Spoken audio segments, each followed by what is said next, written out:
Vamos ler João capítulo 4, a partir do versículo 6. Era necessário passar por Samaria. Era necessário que Jesus passasse por Samaria. Nisso veio uma mulher samaritana tirar água. Disse-lhe Jesus: dê-me um pouco de água.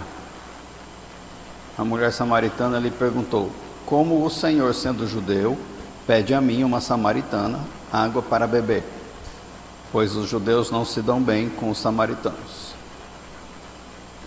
Um homem falar com uma mulher já era estranho.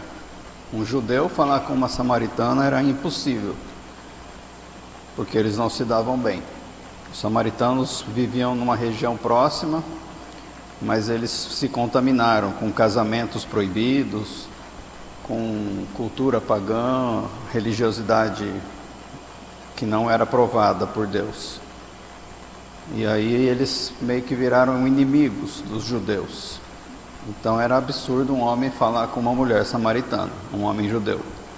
Mas Jesus procurou ela, e ele que começou a conversa. Ela chegou fazendo a correria do dia dela, indo pegar água no poço. E o Senhor que foi atrás dela, perguntando: me dá um pouco dessa água. E aí ela estranhou e perguntou: como é que o Senhor, sendo judeu, pede para mim, uma samaritana, água para beber? Foi uma revelação que Jesus começou a fazer para ela, sem ela estar esperando, sem ela estar procurando.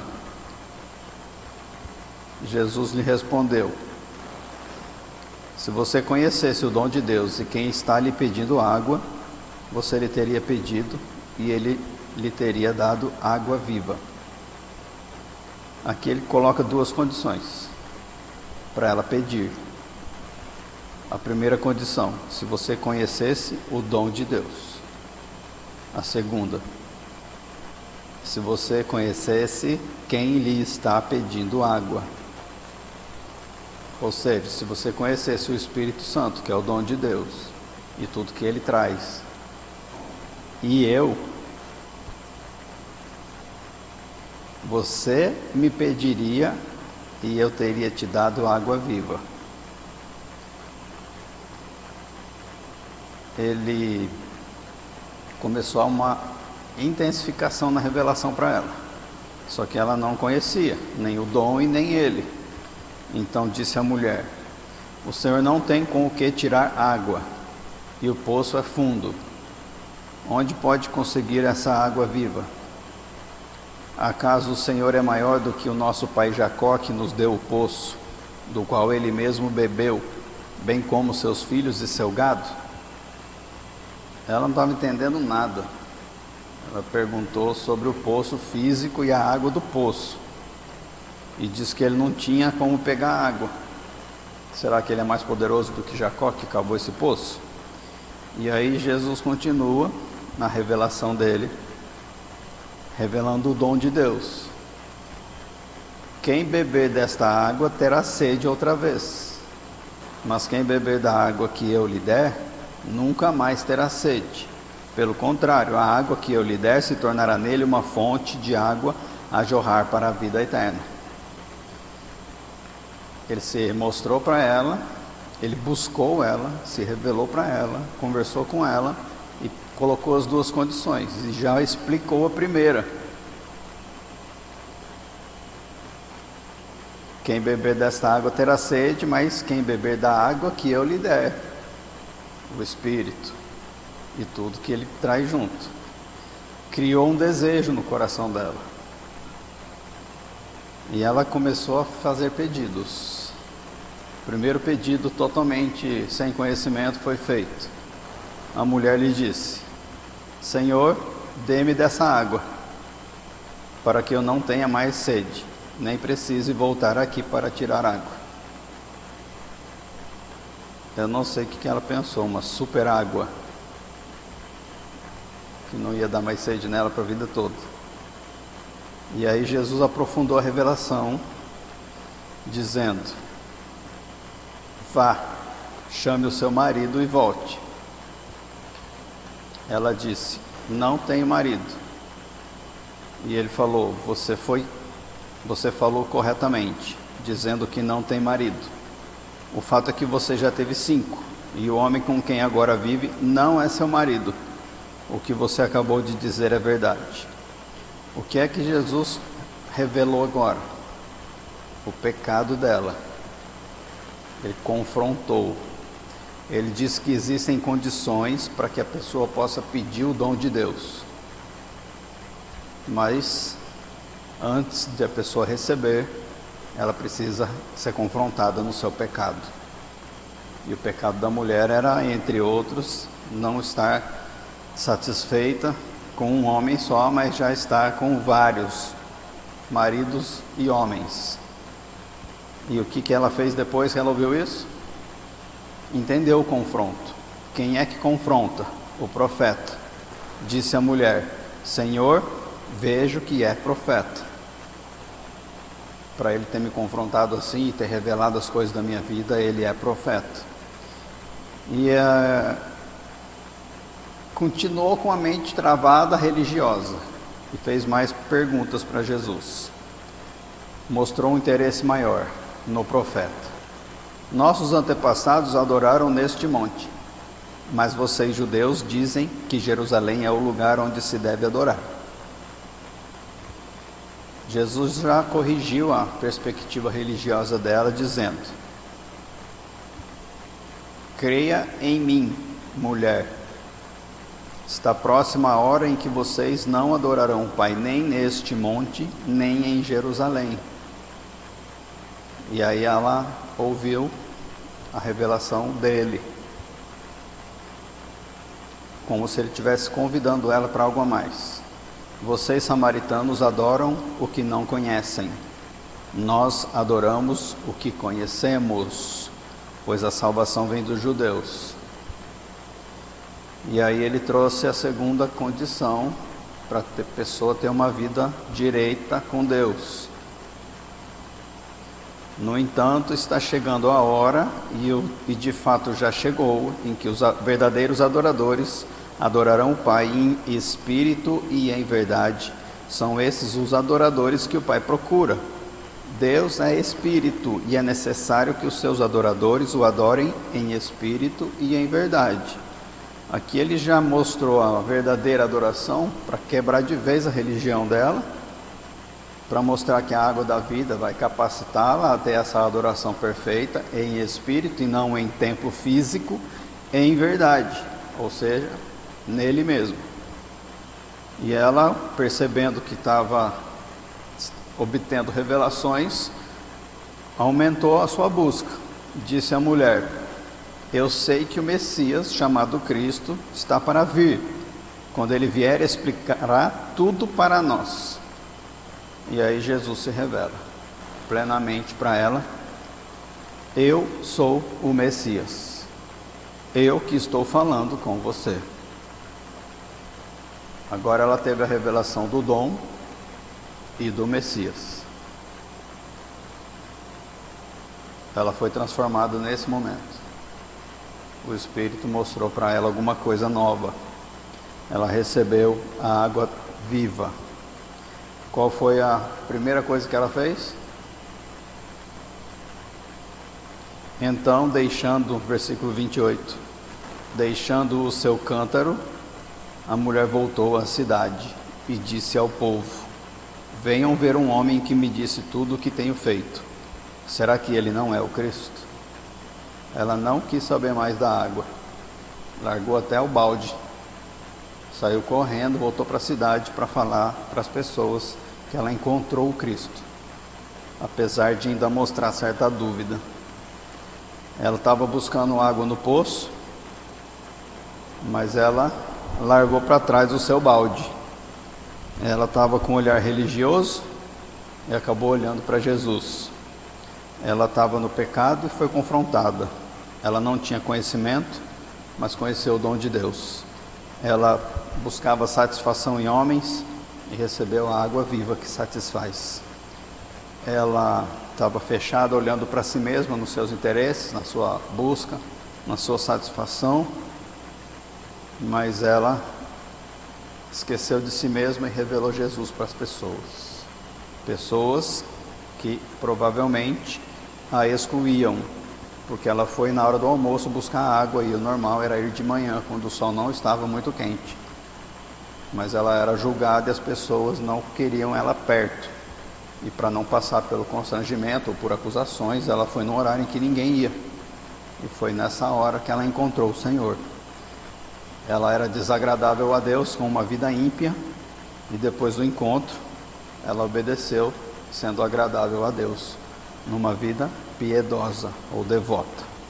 Qual foi o resultado que ela alcançou? Versículo 39. Muitos samaritanos daquela cidade creram nele por causa do seguinte testemunho dado pela mulher: ele me disse tudo o que tenho feito. Assim, quando se aproximaram dele, os samaritanos insistiram em que ficasse com eles, e ele ficou 2 dias. E por causa da sua palavra, muitos outros creram e disseram à mulher: agora cremos não somente por causa do que você disse, pois nós mesmos o ouvimos e sabemos que este é realmente o Salvador do mundo. Então, de alguém totalmente perdida no pecado, na impiedade, se transformou numa evangelista. Voltou para casa falando para todo mundo, e Deus usou a vida dela com o dom que ela tinha, com a água viva que fluía dela para quem estava perto e para a eternidade. Jesus nesse texto mostrou a vida devota. Nós temos 3, e nós já vimos isso aqui antes. Nós vamos detalhar um pouco hoje para ficar bem claro. Nós temos 3 bases para a nossa vida piedosa, para a nossa devoção. Se não tiver as 3, nós não temos uma vida certa. E Jesus mostrou nesse texto essas 3 bases. Primeiro, ele confrontou o pecado. Para quê? Para gerar temor.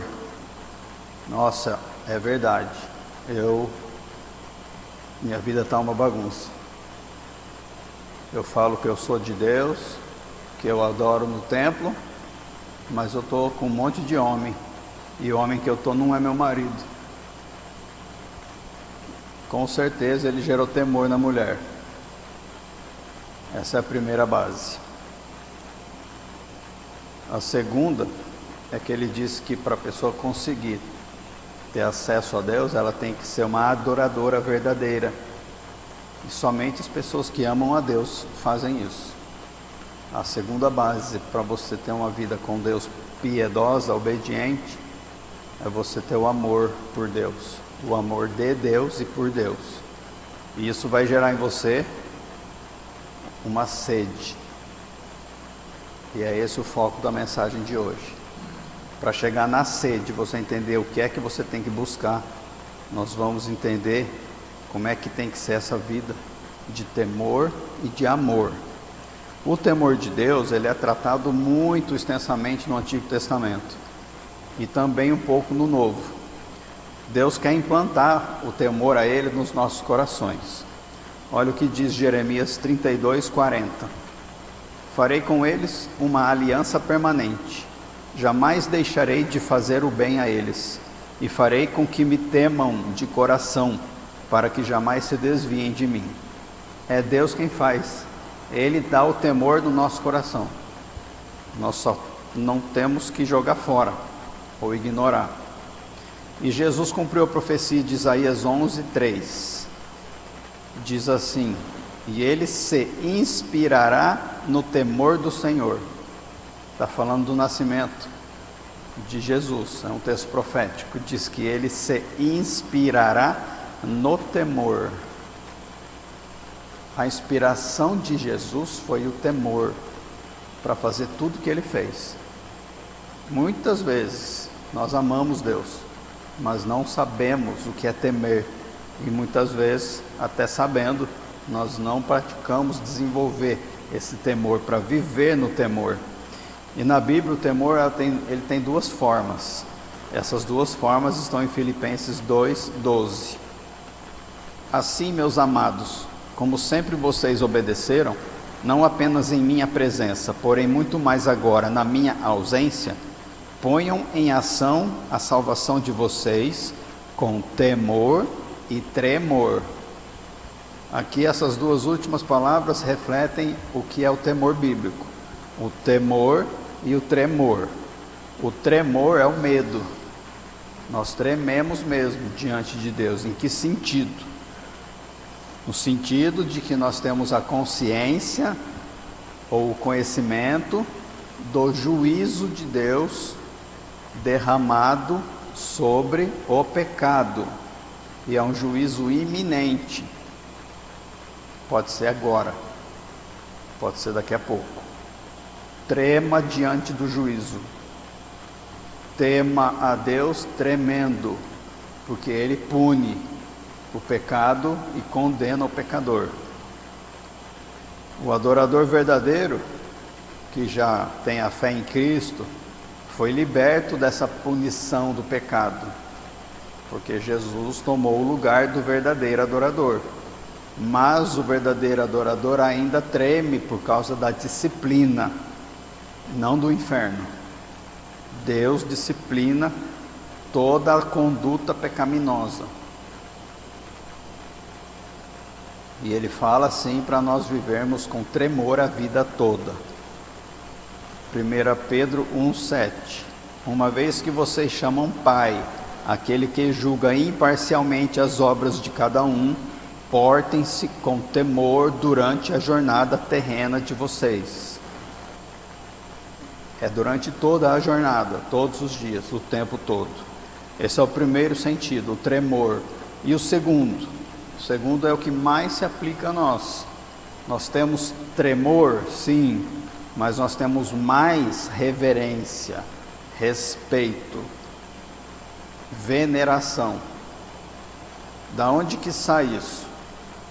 Quando nós conhecemos, entendemos a majestade de Deus, quando nós conhecemos a santidade de Deus, e quando nós conhecemos a glória de Deus, não a sua ira, sua majestade, sua santidade e sua glória, como os seres angelicais de Isaías 6.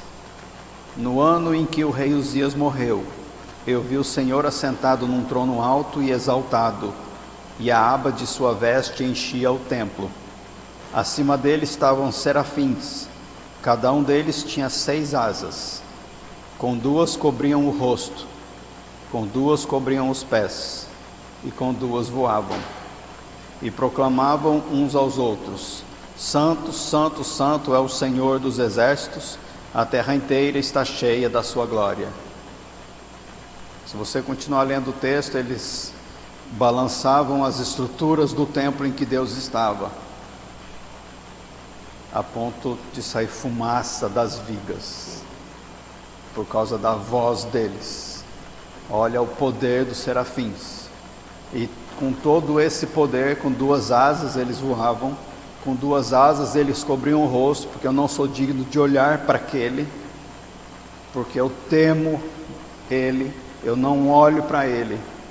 E com 2 eu cubro os pés, porque eu não sou digno de pisar onde ele está. Reverência, respeito. Isso aconteceu com o apóstolo João em Apocalipse, quando ele teve a visão de Jesus glorificado e caiu aos pés de Jesus como morto. Respeito, reverência. Um cristão verdadeiramente devoto, ele primeiro vê a majestade, a santidade e a glória de Deus. Depois ele vê o amor de Deus.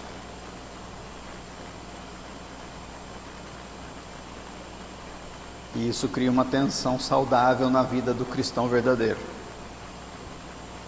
Deus é justo, mas é meu Pai. Tem textos que deixam isso muito claro. Hebreus 10, 19. Portanto, irmãos, temos plena confiança para entrar no Santo dos Santos pelo sangue de Jesus. Você tem plena confiança para entrar no Santo dos Santos pelo sangue de Jesus? Em contrapartida, Hebreus 12, 28. Portanto, já que estamos recebendo um reino inabalável, sejamos agradecidos e assim adoremos a Deus de modo aceitável, com reverência e temor, pois o nosso Deus é fogo consumidor. Então tá.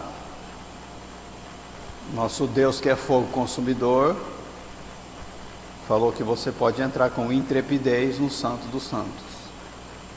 Você entra? Ou você desequilibra para um dos dois lados? Eu não vou chegar perto desse Deus porque eu pequei, eu sou pecador e Ele vai me consumir porque Ele é santo, majestoso e glorioso. E aí você não se aproxima. Ou você desequilibra para o outro lado. Meu Pai Celeste, meu amigão do peito, meu amigo, meu querido paizinho, papaizinho, cheguei, vamos trocar uma conversa aí, sou seu filho amado, e esquece do fogo consumidor, sem reverência. Outro texto, 1 Timóteo 6,15, no final do versículo.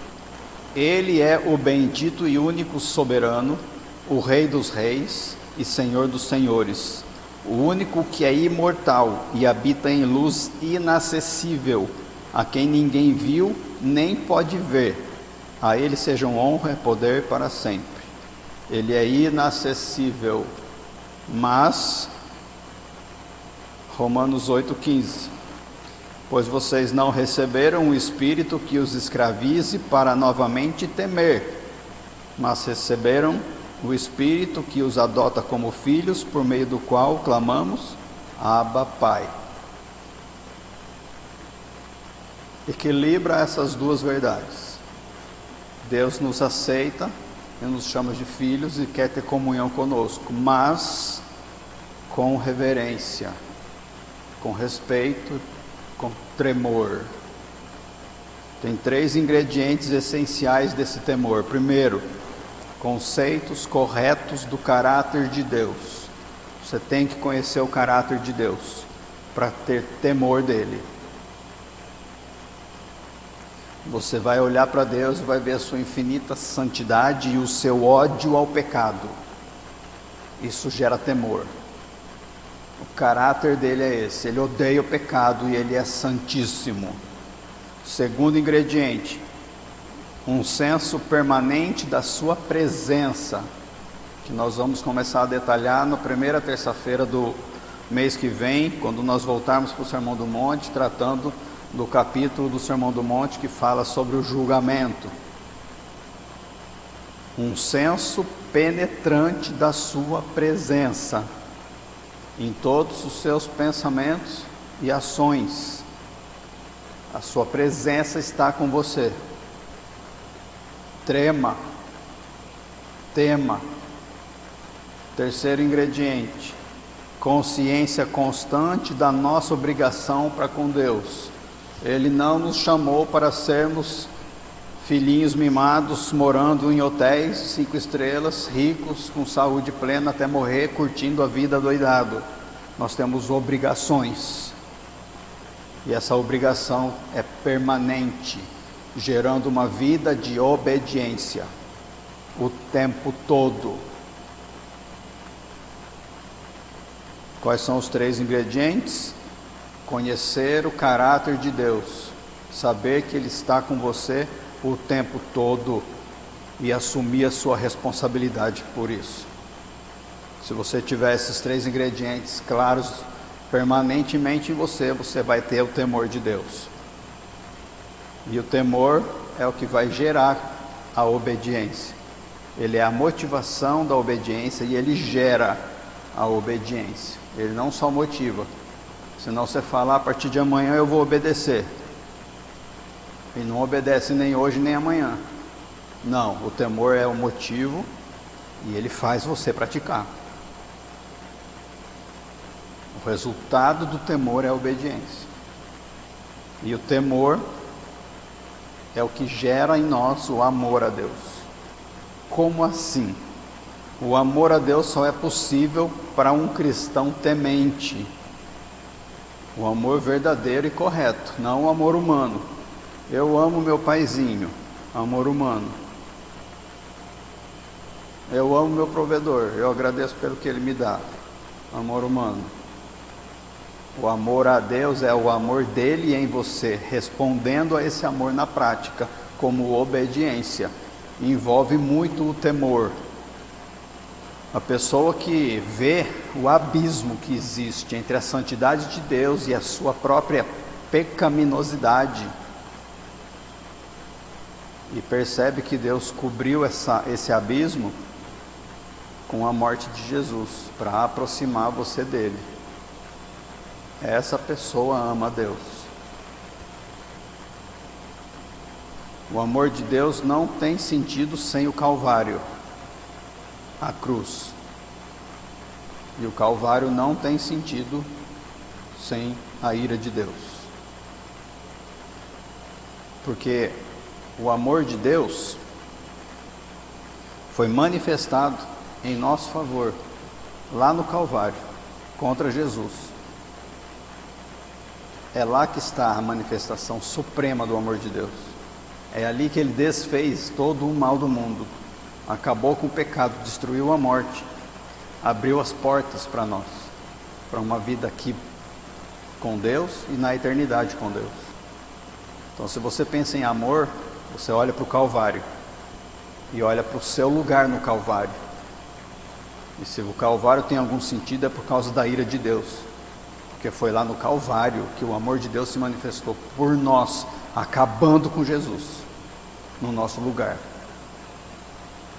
Por isso, o cristão verdadeiro, o adorador, ele nunca esquece de algumas coisas, nunca esquece. Está na consciência, no ser, sai pelos poros, fluidamente, guia os pensamentos. Ele não esquece que ele já foi alvo da ira de Deus. Eu já fui pecador. Eu era alvo da ira de Deus, até eu crer e eu entender o que Jesus fez e o que ele é. Eu não me esqueço que ele veio salvar os pecadores, dos quais eu sou o pior. O pior porque eu estou me comparando com Deus. Se eu olho para mim e olho para Deus, eu sou o pior dos pecadores. Se eu olhar para mim e olhar para o próximo, não sou tão ruim. O jeito certo é olhar para Deus. Eu sou o pior dos pecadores. Então eu também não esqueço que Jesus tomou o meu lugar como propiciação. Ele foi a substituição da minha oferta. O sangue que era para ser meu foi dele. A morte que era para ser minha foi dele. Eu não esqueço dessa propiciação, dessa troca. Eu não esqueço que a ira de Deus foi totalmente consumida em Jesus. Não esquece disso. Não sobrou uma ira para você, porque Deus consumiu toda a sua ira. Todo o cálice da ira de Deus foi derramado sobre Jesus, para não sobrar nenhuma gotinha para nós. Eu não esqueço que Jesus morreu para nos dar paz e um propósito de vida. Ele morreu para nos reconciliar com Deus, para nos resgatar da pena do pecado, para nos tornar herdeiros e co-herdeiros com Cristo. Não esqueço disso. O cristão verdadeiro não esquece que Deus o ama pessoalmente, e não como parte do mundo, que Deus amou o mundo. Não, Deus me ama. E ele não esquece que esse amor é um movimento de graça. É gratuito. Não depende do seu mérito, do que você faz de bom ou de mal. Por isso ele também não esquece que não importa o que você faça, Deus não te ama nem mais e nem menos do que ele te ama. Ele só te ama assim por causa de Jesus Cristo. E você tem que estar lá em Jesus Cristo. Quanto mais temor a pessoa tem, mais amor é desenvolvido. Porque ele se enxerga como era, como é, onde ia e onde está, o que fazia e o que faz, seu estado anterior, seu novo estado. E ele ama muito Deus por isso. E quanto mais amor você tiver, mais temor você vai ter. Foi isso que Jesus falou para a mulher do frasco de alabastro, quando ela quebrou o frasco e derramou óleo sobre Jesus, em Lucas 7,47. Portanto, eu lhe digo, os muitos pecados dela lhe foram perdoados, pelo que ela amou muito. Mas aquele a quem pouco foi perdoado, pouco ama. Quem ama mais? Quem é mais perdoado? Quem é mais perdoado? Quem tem a consciência maior do seu pecado e aceita o perdão de Deus por todos eles. Eu só fui perdoado de uma pessoa que eu falei mal. É só isso que você fez de mal na sua vida? Essa pessoa vai amar pouco. Mas se a pessoa listar o seu coração pecaminoso, os seus atos, suas palavras, e confessar, e calcular o tamanho do seu perdão, não tem como você ver amor maior do que esse, que perdoa tanta coisa. Por isso você vai amar muito, porque você foi muito perdoado. E esse amor não é só perdoador, ele nos constrange. 2 Coríntios 5,14. Pois o amor de Cristo nos constrange, porque estamos convencidos de que um morreu por todos, logo todos morreram. E ele morreu por todos para quê? Nos constrange a fazer o quê? Para que aqueles que vivem já não vivam mais para si mesmos, mas para aquele que por eles morreu e ressuscitou. O amor de Deus que nos perdoa tanto nos constrange a nós vivermos para Ele e não para nós mesmos. Quanto você vive para Ele? O quanto dos seus minutos do dia são para Ele e quantos são para você mesmo? Então não está constrangido, não está reverente, não tem temor, tremor, amor, está com idolatria, está querendo buscar coisas para você mesmo, mesmo sabendo que a Bíblia fala que quando Ele voltar, todas as coisas criadas serão destruídas pelo fogo. A maior riqueza do mais rico do mundo vai ser queimado pelo fogo. E ele vai nu diante do Senhor para receber o que ele tem de direito.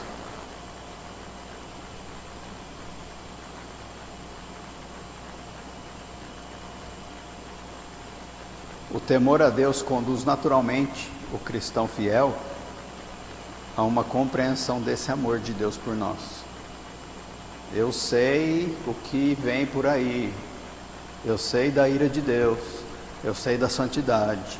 Eu olho na palavra e eu vejo a santidade dele sendo exibida, muitas vezes com ira, trazendo justiça para quem é rebelde, para os povos rebeldes, para os filhos rebeldes.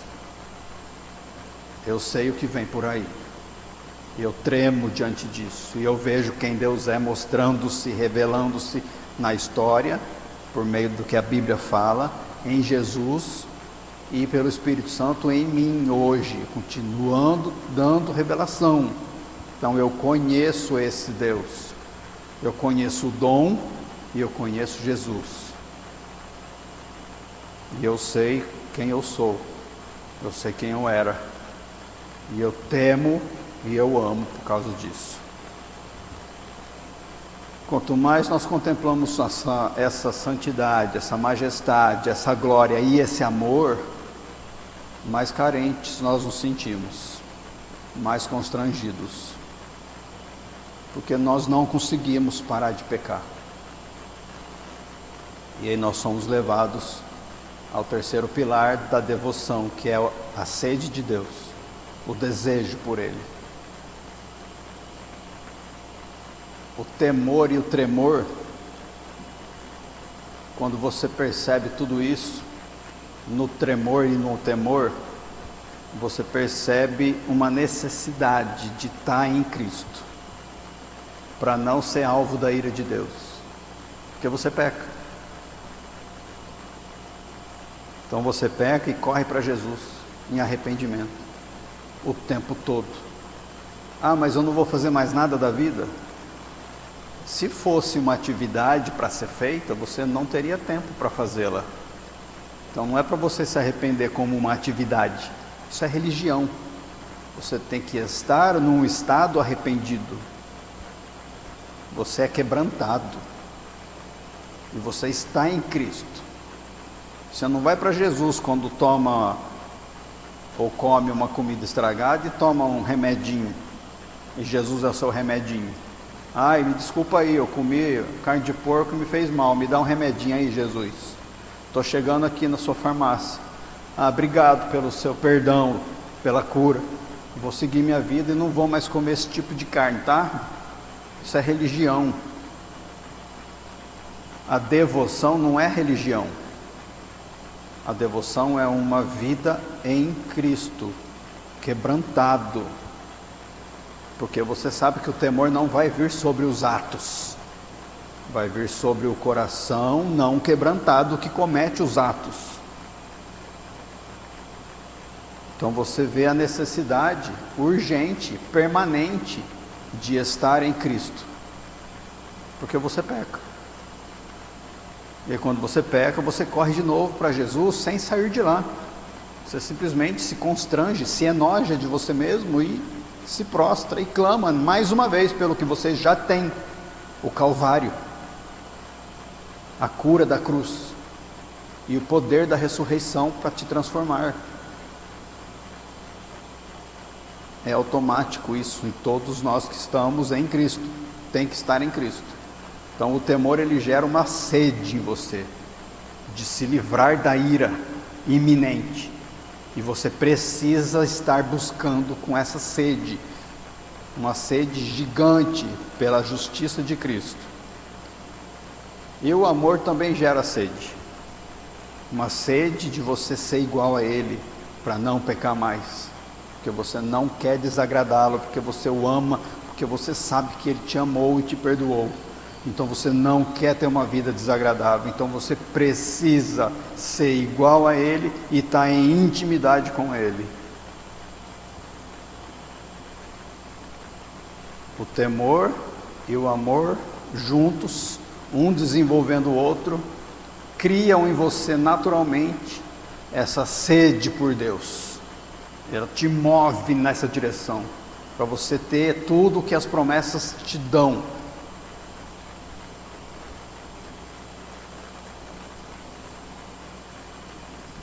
E Deus quer isso. Deus, como eu disse no começo, buscou a mulher samaritana. O propósito de Deus é nos dar o temor, o amor, o tremor, e que nós respondamos com isso, numa sede cada vez maior, porque Ele quer ter comunhão conosco. Ele nos criou para isso. Qual é o propósito da sua vida? Viver para a glória de Deus, diz o catecismo breve. Não é isso. Pode até ser, mas a melhor resposta é viver com Deus, viver em Deus. Qual é o propósito dele ter te criado? Viver nele, ter relacionamento pela eternidade, que já começa hoje. Uma comunhão plena, entende o que eu digo? Deus quer ter comunhão plena, do mesmo jeito que Ele tem com Jesus e com o Espírito Santo. Ele quer ter comunhão plena com seus filhos, aqui, materiais, temporais, comunhão plena. Ele quer ter comunhão perfeita, não é pela metade, é perfeita, completa. E Ele quer ter comunhão eterna. É uma amizade que você começa a desenvolver aqui, conhecendo o que Ele gosta, o que Ele não gosta, o que Ele aprova, o que Ele reprova, conhecendo a vontade dEle, para sim ou para não, conhecendo o que Ele tem e o que ele não tem, o que ele aceita, o que ele rejeita. Uma amizade que começa aqui e dura até a eternidade. Nós não conseguimos fazer isso no pecado, mas nós entendemos o Evangelho, a cruz, e nós entramos no Evangelho para a gente ter essa oportunidade.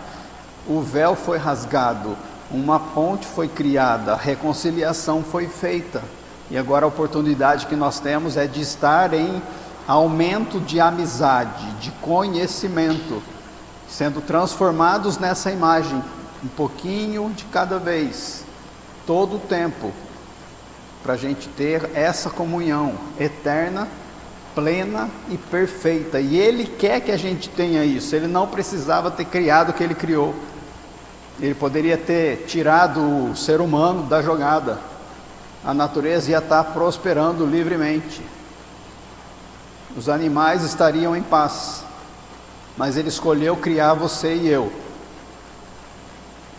porque Ele quer ter comunhão conosco, e não com os animais, não com os planetas. É com você que Ele quer ter comunhão, e Ele busca a gente para isso. E aí a gente entende que essa busca dEle reflete na nossa vida de querer agradá-lo.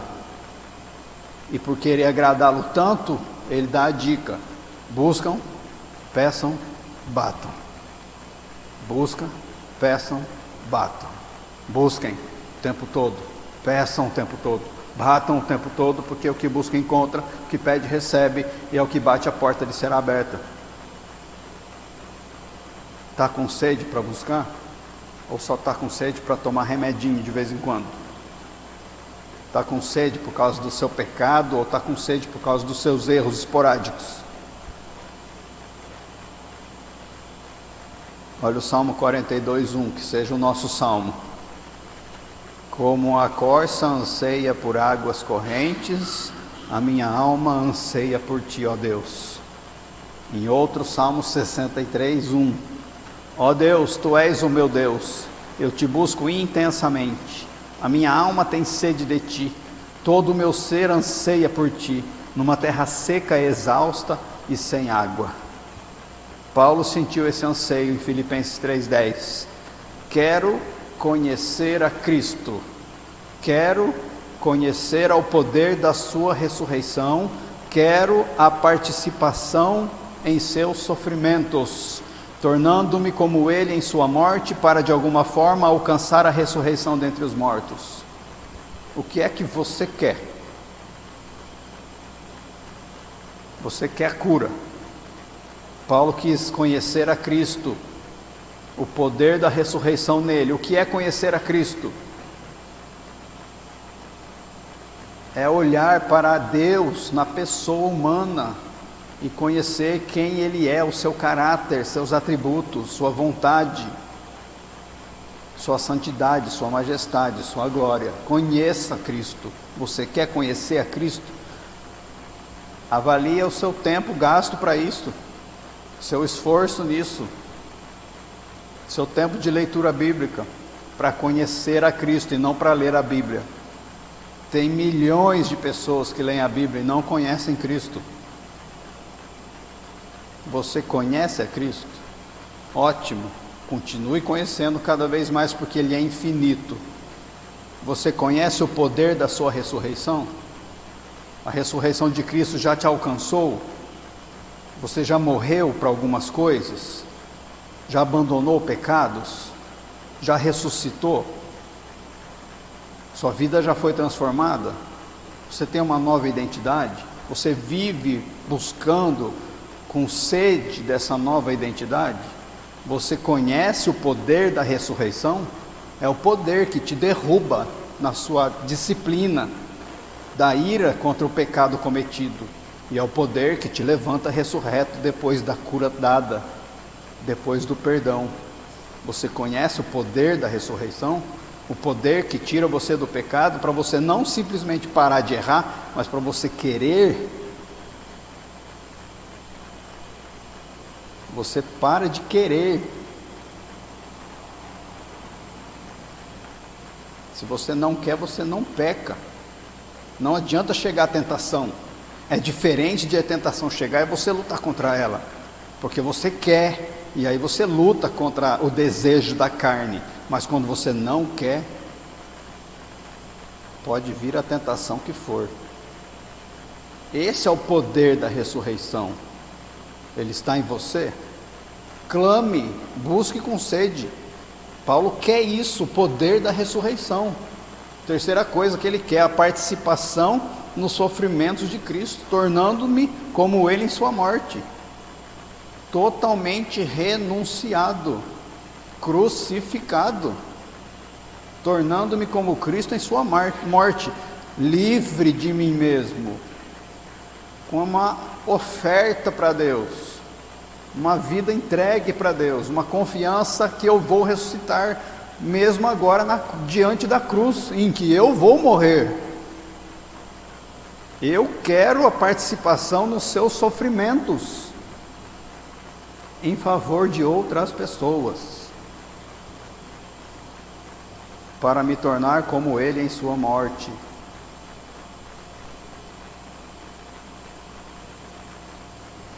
Quem ama a Deus tem um coração cativado por Deus.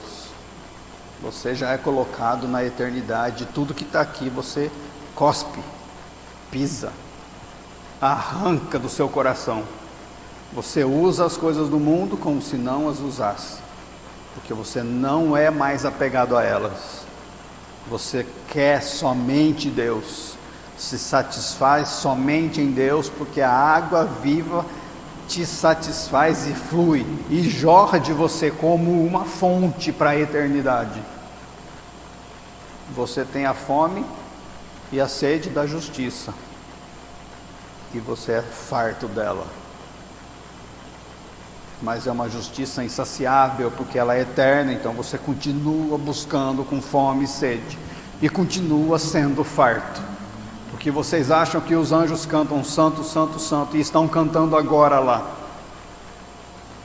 e vão cantar por toda a eternidade, porque Deus é infinito, e Ele se revela cada vez mais. Por cada vez que Ele se revela, os anjos não acreditam no que estão vendo. No que estão vendo não, porque eles tamparam os seus rostos para não ver, mas eles não acreditam na revelação de tão grandiosa que é. E a única coisa que eles podem fazer é abrir a boca e estremecer os batentes das portas, falando santo, santo, santo. E de novo, santo, santo, santo. Eu conheço Deus. Santo, santo, santo. Nós conhecemos mais de Deus. Santo, santo, santo. Nós temos uma vida só para conhecer Deus aqui. Imagina a bênção de quem conhece Deus profundamente, de quem tem o poder da sua ressurreição agindo aqui na sua vida temporal, de quem participa dos sofrimentos de Cristo. A Bíblia toda mostra o desejo de Deus por nós, começando em Gênesis 3, no versículo 9, diz que o Senhor chamou Adão e perguntou: onde está você? Ele já tinha caído.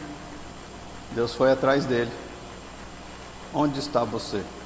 Deus se move na nossa direção. Começou assim a Bíblia. E lá em Apocalipse 21:3, no penúltimo capítulo da Bíblia, ouvi uma forte voz que vinha do trono e dizia: agora o tabernáculo de Deus está com os homens, com os quais ele viverá. Eles serão os seus povos, o próprio Deus estará com eles e será o seu Deus. Vai ser consumado. Deus buscou a gente depois de nos criar, caminhava com a gente no jardim, buscou Adão depois que ele caiu, busca a gente hoje caídos, e quando tudo for consumado, ele vai descer para habitar conosco em novos céus e nova terra. A Bíblia inteira traz essa mensagem, boa notícia, evangelho. E Jesus ainda faz o convite para a igreja que ele fez de Laodiceia, que ele faz até hoje em Apocalipse 3:20. Eis que estou à porta e bato. Se alguém ouvir a minha voz e abrir a porta, entrarei e cearei com ele e ele comigo. Não é uma janta. Naquela época era ter comunhão, é ficar horas na mesa. se alimentando, não só de comida, de vida, de amizade, de amor, de intimidade. Ele quer comunhão, Ele quer que a gente conheça Ele melhor, e Ele está à porta e bate para isso. Todos que passam tempo com Deus, e eu não estou falando de tempo de oração, estou falando em tempo de adoração, o dia todo, vai irradiar a glória divina. Em palavras, atos, e quem sabe até Moisés, quando ficou 40 dias no monte, voltou com o rosto brilhando. Quem tem vida com Deus, vive no dom e conhece Cristo, tem sempre uma forma calorosa e não fria, convidativa e não distante. O amor está ali, saindo da vida da pessoa, palavras e atos, de forma calorosa, para acolher quem está no mundo frio, seco, podre de trevas. Pessoa que vive irradiando isso, irradia amor, irradia temor, não peca, por isso que salga, não fala besteira, por isso que ilumina. Então, avalie-se, veja como está o seu temor, com temor e tremor. Deixa um complementar o outro, fortalecer o outro. Aumente o seu temor, conheça mais Deus. Aumente o seu amor, conheça mais Deus. Saiba o que Ele te dá pela sua misericórdia e graça. E saiba do que Ele te livra por causa da sua ira. Crie esse anseio, essa sede, esse desejo por Deus.